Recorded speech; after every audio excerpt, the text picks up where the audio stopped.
నమస్తే, welcome to our channel. నేను Priyanka Rao. India today ఒక సర్వే ఇచ్చింది. ఈ నివేదిక చూసిన తర్వాత ప్రతి ఒక్కరికి ఒక సందేహం ఏర్పడుతుంది. అంటే నరేంద్ర మోడీ గారు సౌత్ ఇండియా పాలిటిక్స్ ని ఈక్వేషన్ ని చేంజ్ చేయబోతున్నారా? అంటే ఒకవేళ చేంజ్ చేస్తే ఎలా చేంజ్ చేయబోతున్నారు? దీని వెనుకున్న రహస్యం ఏంటి? దీని వల్ల వచ్చే లాభాలు ఏంటి అనే ప్రశ్నలు ఉత్పన్నమవుతున్నాయి. మరి దీని గురించి ఈరోజు తెలుసుకునే ప్రయత్నం చేద్దాం. మనతో మాట్లాడడానికి సీనియర్ జర్నలిస్ట్ సిఎస్ రావు గారు ఉన్నారు. ఆయన అడిగి తెలుసుకుందాం. నమస్కారం సార్. నమస్తే సార్, ఏదైతే ఇండియా టుడే రిజల్ట్ సర్వే ఉందో, ఈ సర్వేని చూసిన తర్వాత అందరూ కూడా నరేంద్ర మోడీ గారు సౌత్ ఇండియా పొలిటికల్ ఈక్వేషన్ ని మార్చే ఛాన్సెస్ ఉన్నాయి అనేసి అంటున్నారు. ఒకవేళ మారిస్తే ఎలా మారుస్తారు? అసలు దీనివల్ల వచ్చే లాభం ఏంటి? సో జనరల్గా ఇండియా టుడే వాళ్ళు మూడ్ ఆఫ్ ది నేషన్ అని చెప్పేసి అప్పుడప్పుడు కొన్ని సర్వేలు చేస్తూ ఉంటారు. వాళ్ళు సర్వే రిలీజ్ చేస్తుంటారు. తాజాగా ఒక సర్వే రిలీజ్ చేశారు.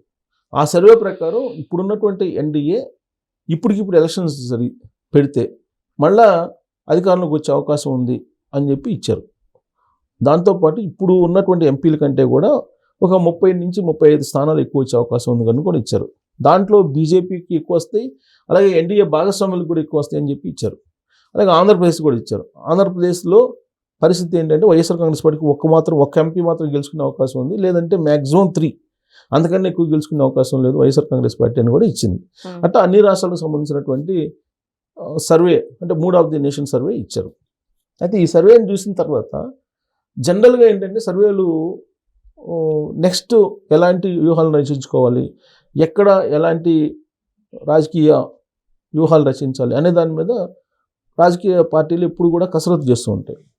ఇప్పుడు ఈ mood of the nation India today survey వచ్చిన తర్వాత అసలు మనమే బీజేపీ ఇప్పుడు 2019లో ఏ విధంగా అయితే భాగస్వామ్య పక్షాలతో కూడా అవసరం లేకుండా ప్రభుత్వాన్ని ఏర్పాటు చేసేటువంటి మ్యాజిక్ ఫిగర్ను దాటి వచ్చినటువంటి ఎంపీలు ఏదైతే ఉన్నారో నరేంద్ర మోడీ గారికి అంతెందుకు రాకూడదు మనకి అనే యాంగిల్లో ఈయన ఆపరేషన్ సౌత్ అనేది ఒకటి, సౌత్ ఇండియా అనేది ఒకటి బీజేపీ పెద్దలు తయారు చేస్తున్నారు అనేది ఒకటి ఢిల్లీ వర్గాల్లో వినిపిస్తుంది. ఏంటి ఇది ఆపరేషన్ సౌత్ అని అంటే, జనరల్గా వాళ్ళ ఒపీనియన్ ఏంటంటే ఉత్తర భారతదేశంలో చాలా స్ట్రాంగ్గా ఉన్నాము అనేది ఒకటి.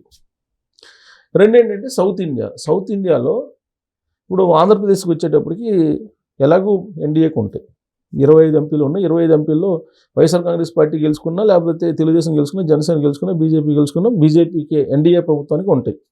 అదేంటి అనుకోవచ్చు. మరి వైఎస్ఆర్ కాంగ్రెస్ పార్టీ వాళ్ళు మొదటి నుంచి బీజేపీకి సపోర్ట్ చేస్తున్నారు, ఎన్డీఏకి సపోర్ట్ చేస్తున్నారు కదా. ఇప్పుడు 2019 నుంచి 2024 వరకు బీజేపీకి ఎన్డీఏకి సపోర్ట్ చేశారు అన్ని బిల్లులకి. ఇప్పుడు కూడా అడిగినా అడగకపోయినా బీజేపీకి సపోర్ట్ చేస్తున్నారు వైఎస్ఆర్ కాంగ్రెస్ పార్టీ వాళ్ళు. కాబట్టి ఢిల్లీ ఈక్వేషన్లో తీసుకుంటే 25కి 25 ఎంపీలు ఆంధ్రప్రదేశ్ నుంచి బీజేపీకి ఉన్నట్టే లెక్కేసుకోవాలి. ఇక మిగతా రాష్ట్రాలకు వచ్చేటప్పటికి కర్ణాటక కానీ, లేదా తమిళనాడు కానీ, కేరళ కానీ, లేదంటే తెలంగాణ కానీ, ఇవి సౌత్ ఇండియాలో ఉండేటువంటి రాష్ట్రాలు. మరి ఈ రాష్ట్రాల్లో ఏం చేయాలి అనే దాని మీద సీరియస్ కసరత్తు చేస్తున్నారు. ఎందుకంటే ఆల్రెడీ ఉత్తర భారతదేశం స్ట్రాంగ్ హోల్డ్ ఉంది అనేటువంటి భావనలో వాళ్ళు ఉన్నారు. సో సౌత్ ఇండియాలో ఏం చేయాలి అనే దాని మీద, సో ఆంధ్రప్రదేశ్ కాకుండా మిగతా రాష్ట్రాల్లో, ఆంధ్రప్రదేశ్లో ఎలాగూ ఉన్నాయి వాళ్ళకు, సో మిగతా రాష్ట్రాల్లో ఏం చేయాలనే దాని మీద చేస్తున్నారు. అయితే దీంట్లో నేరుగా ఎంటర్ అయితే నరేంద్ర మోడీ గారు, అమిత్ షా గారు నేరుగా ఎంటర్ అయ్యారు అనుకోండి, నేరుగా ఎంటర్ అయితే ఉత్తర భారతదేశానికి సంబంధించినటువంటి నేతల పెత్తనం ఉంది అనేది సౌత్ ఇండియాలో బాగా వినిపిస్తూ ఉంటుంది మొదటి నుంచి కూడా. సౌత్ నార్త్ వార్ అనేది మీకు ఢిల్లీలో మనకి బాగా క్లియర్గా కనిపిస్తూ ఉంటుంది. ఈవెన్ సౌత్ ఇండియా వాళ్ళకి అక్కడ రెంటెడ్ హౌసెస్ కూడా ఇవ్వరు కొన్ని ప్రాంతాల్లో. ఢిల్లీలో నేను ఉన్నాను కాబట్టి నాకు తెలుసు, నేను అదే చెప్తున్నా. అక్కడ సౌత్ ఇండియా వాళ్ళు అంటే చాలా చులకనగా చూస్తుంటారు. దానికి తగ్గట్టు ఇప్పుడు నియోజకవర్గాల పునర్విభజన అనేది రాబోతుంది. ఇది వచ్చినప్పుడు ఏమవుతుంది, ఉత్తర భారతదేశానికి ఏమో ఎక్కువ సీట్లు వస్తాయి పునర్విభజనలో, దక్షిణ భారతదేశానికి ఏమో తక్కువ వస్తాయి. ఎందుకు వస్తాయి అంటే జనాభా ప్రాతిపదికన పునర్విభజన చేస్తారు కాబట్టి. అప్పుడు కేంద్ర ప్రభుత్వం ఇచ్చినటువంటి ఆదేశాల మేరకు ఈ జననాల సంఖ్య తగ్గించాలని చెప్పి ఉద్దేశంతో ఈ పిల్లలు ప్రతి వాళ్ళు 2కి మించి కనొద్దు అని చెప్తే దాన్ని ఇంప్లిమెంట్ చేసినారు ఏది సౌత్ ఇండియాలో ఉండేటువంటి రాష్ట్రాలన్నీ కూడా. అదే ఉత్తర భారతదేశంలో వాళ్ళు ఇంప్లిమెంట్ చేయాల. సో అక్కడ సంతానోత్పత్తి ఎక్కువ పెరిగింది. ఒక్కొక్కరికి ఒక ఇంట్లో 2, 3, 4, 5 ఇప్పుడు కూడా ఉన్నారు. కాబట్టి జనాభా ఎక్కువ ఉంది అక్కడ. సౌత్ ఇండియాలో నియంత్రణ, జనాభా నియంత్రణలో భాగంగా ఇవన్నీ పెట్టారు. ఫ్యామిలీ ప్లానింగ్ ఇవన్నీ కూడా. ఫ్యామిలీ ప్లానింగ్ని పగడ్బందీగా అమలు చేసింది సౌత్ ఇండియా. ఇప్పుడు Okay. అందుకని ఇప్పుడు నియోజకవర్గాల పునర్విభజనలో జనాభా ప్రాతిపదిక నియోజకవర్గాలు ఉంటాయి కాబట్టి సౌత్ ఇండియాలో తగ్గిపోతున్నాయి. ఉమ్, సో ఇది ఒక ఆపరేషన్. సో ఇది ఇక్కడ ఉన్నటువంటి పార్టీలు పెద్ద ఎత్తున ప్రచారం చేస్తున్నాయి. దక్షిణ భారతదేశం మీద ఉత్తర భారతదేశానికి సంబంధించిన పెద్దలు కుట్ర పడుతున్నారు. ఎప్పటికీ ఉత్తర భారతదేశం వల్లే ఢిల్లీపేట మీద ఉండాలనేటువంటి వ్యూహాలను రచిస్తున్నారు. కాబట్టి ఇప్పుడు జనగణన చేసిన తర్వాత పునర్విభజన జరిగితే అన్యాయం జరుగుతుంది అనేది ఇక్కడ దక్షిణ భారతదేశంలో ఉండేటువంటి బీజేపీ ఎన్డీఏతర పార్టీలు ఆల్రెడీ స్లోగన్ వినిపిస్తున్నాయి. దానికి సంబంధించి చెన్నైలో ఈ మధ్యకాలంలో సమావేశం అయ్యారు. ఈ సమావేశంలో కాంగ్రెస్, బీఆర్ఎస్ పార్టీ అన్ని పాల్గొన్నాయి అక్కడ. ఓకే. సో నెక్స్ట్ మీటింగ్ హైదరాబాద్లో అనుకున్నారు, జరగల. దానికి స్టాలిన్ నాయకత్వం వహించారు అప్పుడు. సో కాబట్టి ఇది ఎలా ఇంప్లిమెంట్ చేయాలి అనే దాని మీద కసరత్తు చేస్తున్నారు ఢిల్లీలో. ఎందుకంటే ఇలాంటి రివోల్ట్ వస్తే మళ్ళీ అసలుకే మోసం వస్తుంది కదా అని చెప్పి. ఉమ్, సో కాబట్టి దీన్ని స్మూత్గా రన్ చేయాలంటే ఏం చేయాలి? సౌత్ ఇండియాలో ఒక స్టార్ పొలిటీషియన్ కావాలి, అవును, అంతే కదా. అంతే. సౌత్ ఇండియాలో స్టార్ పొలిటీషియన్ ఎవరున్నారు? చంద్రబాబు నాయుడు గారు. ఎవరైనా చెప్తారు అది. అవును, సౌత్ ఇండియాలో బీజేపీకి ఉన్నటువంటి ఒకే ఒక స్టార్ పొలిటీషియన్ చంద్రబాబు నాయుడు చంద్రబాబు గారు. నాయుడు గారు. ఆయన నేషనల్ లుక్ ఉన్నటువంటి లీడరు, నేషనల్ పాలిటిక్స్ నడిపినటువంటి అనుభవం ఉంది. ఉమ్, సో కాబట్టి ఆయన ప్రభావం తమిళనాడు మీద ఉంటుంది, ఉమ్, తెలంగాణ మీద ఉంటుంది కదా. డెఫినెట్గా అవును, తెలంగాణ ఖచ్చితంగా మీద ఉంటుంది. 100% ఉంటుంది, తమిళనాడు మీద 50% అని ఉంటుంది.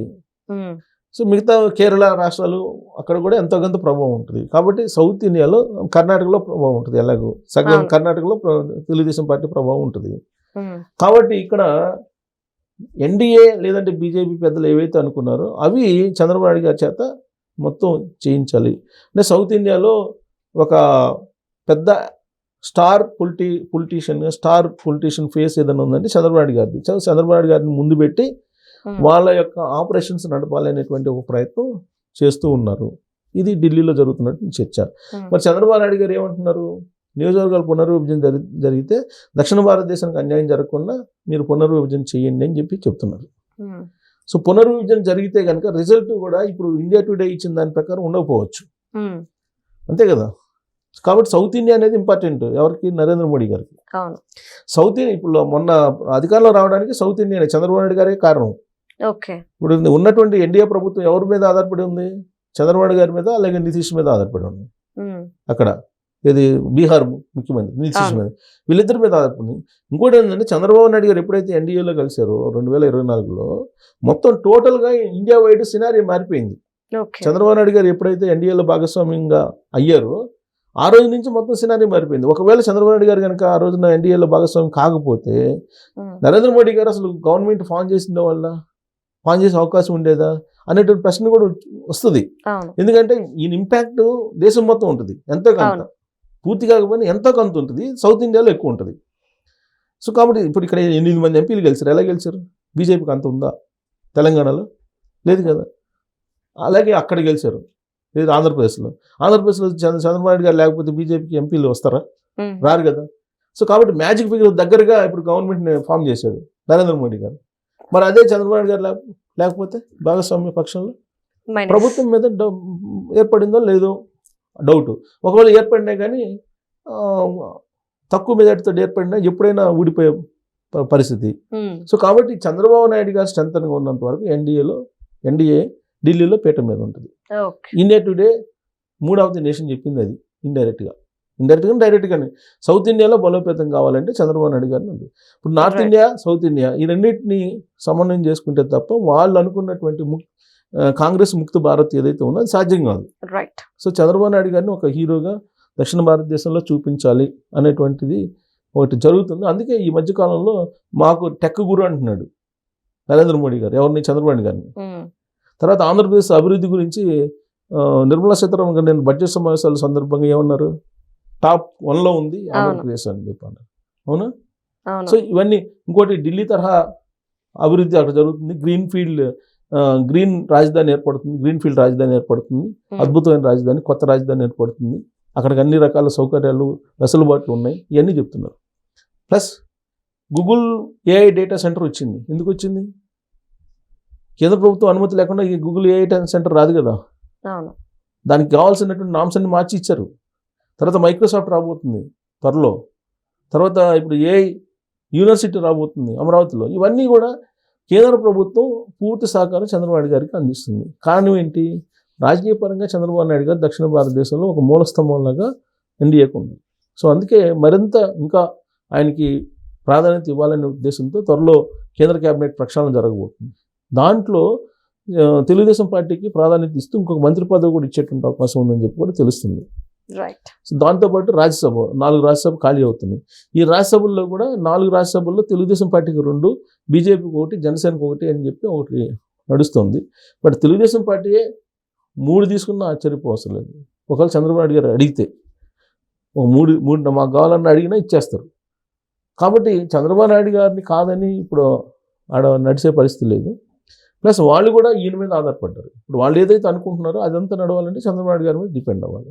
సో కాబట్టి సౌత్ హీరోగా చంద్రబాబు నాయుడు గారిని ఫోకస్ చేయడానికి రాబోయేటువంటి సమీప భవిష్యత్తులో ఏప్రిల్లో తమిళనాడు ఎలక్షన్స్, కేరళ ఎలక్షన్స్, పశ్చిమ బెంగాల్ ఎలక్షన్లు, అస్సాం ఎలక్షన్స్, పాండిచ్చేరి ఎలక్షన్స్ ఈ 5 రాష్ట్రాలు జరగబోతున్నాయి.